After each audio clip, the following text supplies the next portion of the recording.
Cuando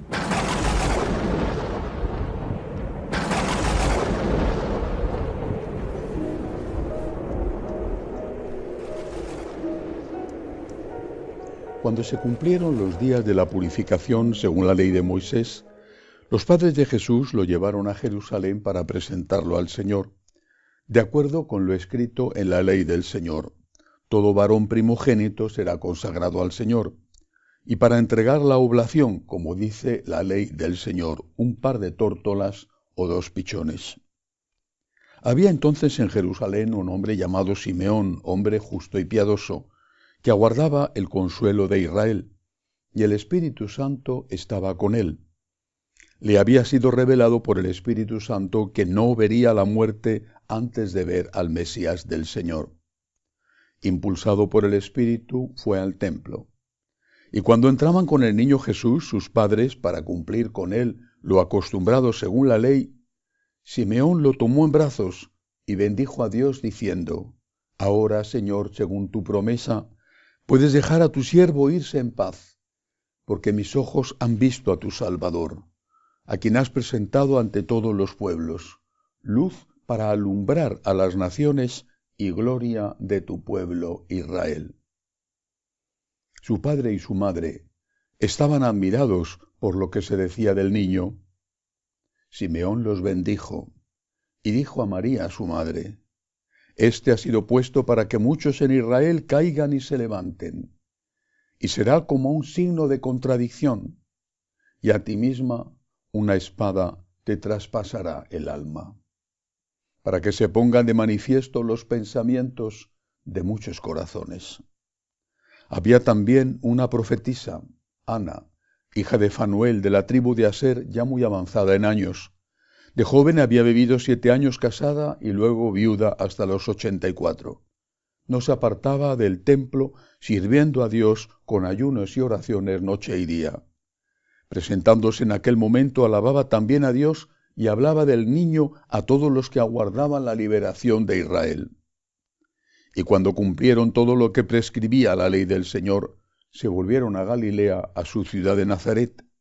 El niño, por su parte, iba creciendo y robusteciéndose, lleno de sabiduría, y la gracia de Dios estaba con él. Palabra del Señor. Gloria a ti, Señor Jesús. Esta escena de la presentación del niño Jesús en el templo y la purificación de la Santísima Virgen María era o podía haber sido un momento normal dentro de la vida de una familia piadosa judía. Estaban cumpliendo un precepto que marcaba su religión.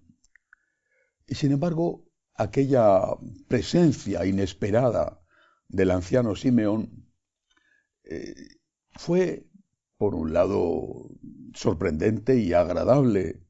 Decía cosas gratas al oído, hablaba, rezaba a Dios dándole gracias porque había tenido la oportunidad de conocer al Mesías apenas recién nacido. Pero dentro de aquel ambiente festivo se introduce una sorpresa dolorosa. Era como si en un estanque plácido de repente cayera una piedra que lo alborotaba, o como si un día de sol maravilloso se viera truncado por una nube inesperada, una nube oscura que hacía que todo se volviera gris y difícil. Simeón, que ha dado las gracias a Dios, que ha presentado a Jesús como el Mesías y que ha dicho que llevaba toda la vida esperando ese momento, dice, habla de Jesús, pero habla a los padres. Este, se refiere a Jesús, ha sido puesto para que muchos en Israel caigan y se levanten, y será como un signo de contradicción, para que se pongan de manifiesto los pensamientos de muchos corazones. Dice otra cosa más, ahora la comentaré, pero quiero fijarme en esto. Cristo, signo de contradicción, para que se pongan de manifiesto lo que hay dentro. ¿Cuándo se pone de manifiesto lo que hay dentro? Cuando las circunstancias lo permiten. El que es hipócrita, el que oculta lo que tiene en su corazón, el que aparenta ser lo que no es, ¿cuándo demuestra lo que de verdad es? Cuando las circunstancias cambian y mostrarse como es ya no le supone un riesgo, un perjuicio, una crítica o no le impide seguir en la carrera, subir en su ascenso del que sea, incluido la Iglesia. ¿Y esto es bueno o esto es malo? ¿Es bueno que salga a la luz la basura que estaba escondida? Es doloroso, muy doloroso, sorprendente, doloroso, escandaloso, pero yo creo que es bueno. Con eso no quito valor al sufrimiento que provoca, yo creo que es bueno. ¿Por qué? Porque esa podredumbre que estaba camuflada detrás de la sonrisa hipócrita, que estaba camuflada y escondida por la reverencia ante el que manda, cuando cambia el que manda, se muestra de verdad como es. Cuando en la Inglaterra de Enrique VIII, por decisión del rey, se rompió con la Iglesia Católica, y fue porque el rey quería la nulidad de su matrimonio para poder casarse con una de sus concubinas, Ana Bolena. La reina le había dado una hija, él quería un varón y quería casarse con ella, con la concubina, a la cual más tarde hizo decapitar.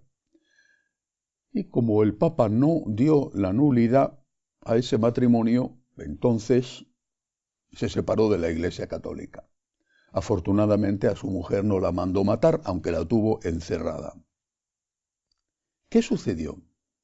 Se dice, es una forma quizá muy simple de decirlo, que Inglaterra se acostó católica y se levantó protestante. ¿Cuántos obispos decidieron jugarse la vida por ser fieles al juramento de lealtad al Papa que habían hecho? ¿Cuántos? Uno.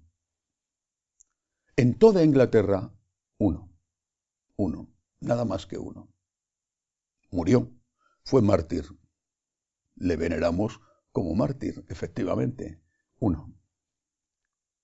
Pero si eran obispos católicos, y seguramente que fervorosísimos obispos católicos, pero cuando llegó el momento de decidir a quién servían, prefirieron servir a alguien que se separaba de la Iglesia antes que jugarse la vida.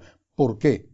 Porque en el fondo, dentro de ellos, tampoco tenían fe. Este es un ejemplo histórico muy, muy importante, significativo. Apliquémoslo a nuestra época. ¿Cuánta basura está saliendo a flote? Los sacerdotes que dicen ahora una cosa y que no se hubieran atrevido a decirlo con Benedicto XVI o con San Juan Pablo II, o que hacen ahora una cosa y los obispos que fueron nombrados por aquellos y que hacen ahora una cosa totalmente distinta a la de entonces, ¿han cambiado de opinión? ¿O simplemente ahora están mostrando lo que de verdad son? Esto es doloroso, es escandaloso, es triste, pero esto es positivo, porque ahora conocemos lo que hay en el fondo de los corazones. Y esto justamente es lo que dice el anciano Simeón. Vuelvo a leer. Este ha sido puesto para que muchos en Israel caigan y se levanten. Será como un signo de contradicción para que se pongan de manifiesto los pensamientos de muchos corazones. Vivimos en un tiempo en el cual hay que poner de manifiesto honestamente lo que hay en el corazón, aunque eso nos suponga, como a Santo Tomás Moro o como al obispo Fischer, que nos corten la cabeza. Dios quiera que no ocurra, sinceramente. Pero el anciano Simeón dice otra cosa también. En medio de esta frase intercalada, le dice algo y esto se lo dirige a la Santísima Virgen. Esa es la piedra que cae en medio del lago del estanque plácido y que lo alborota. La nube que oscurece el sol en un día radiante. A ti, le dice a la Virgen, a ti misma, una espada te traspasará el alma. Y se cumplió. No sé cuántas veces se cumplió, porque me imagino que fueron varias veces, pero desde luego la definitiva fue el Viernes Santo. Una espada te traspasará el alma. ¿Qué hizo la Virgen? Ante esta profecía, suponiendo que le diera crédito, seguramente sí, porque en su interior el Espíritu Santo que había provocado esa profecía en Simeón, en su interior el Espíritu Santo le dijo, esto es verdad. ¿Qué hizo la Virgen? ¿Salir corriendo? ¿Dejar al niño allí abandonado y decir, no quiero líos, no quiero problemas, no quiero sufrimientos? O más bien apretó a su niño contra su pecho y le dijo, mientras tú tengas una madre, no te faltará alguien que esté dispuesta a amarte y a dar la vida por ti. Y lo hizo, y lo hizo. ¿Y nosotros qué haremos? ¿Qué haremos? Si la espada que atraviesa el corazón de María al verle crucificado atraviesa también nuestro corazón, ¿qué haremos? ¿Decirle a Jesús, búscate a otro? O decirle a Jesús, has tenido a tu madre y has tenido a San Juan Evangelista, al lado de tu madre. Aquí quiero estar yo también, con ella y con él. Aquí quiero estar yo también. Leía el otro día un artículo que me impresionó de un periodista italiano, Valli. Decía en el artículo, ahora el debate es si hay que irse o no irse de la iglesia ante toda esta confusión. Y decía este articulista, decía, hoy quizá nos encontramos como en Viernes Santo, contemplando a Cristo crucificado, que está desfigurado, le han torturado. Es, como decía el profeta, es un varón de dolores, acostumbrado al sufrimiento. Su rostro ya no parece un rostro humano. Sus heridas nos están curando, su sangre nos está salvando, pero no es atrayente. San Pedro, Santiago, todos los apóstoles que habían estado justo antes a su lado, todos huyeron, porque ya no era el Dios triunfador, el Dios de los milagros, el Dios poderoso. Ahora era el crucificado, el torturado. Era imposible desde un punto de vista humano reconocer en ese guiñapo que moría en la cruz, reconocer al más hermoso de los hijos de los hombres que había andado sobre el lago, que había calmado la tempestad, que había multiplicado los panes y los peces, que había curado y resucitado a decenas de enfermos y de muertos. Era difícil. Y no le reconocieron y se marcharon. María y Juan estuvieron al pie de la cruz. En aquel rostro desfigurado, en aquel hombre torturado, en aquel varón de dolores, sin aspecto atrayente, seguían viendo al Dios verdadero. Seguían viendo a Cristo que más tarde había de resucitar, pero que seguía siendo el Hijo de Dios en ese momento de la cruz. Y eso es lo que tenemos que hacer nosotros.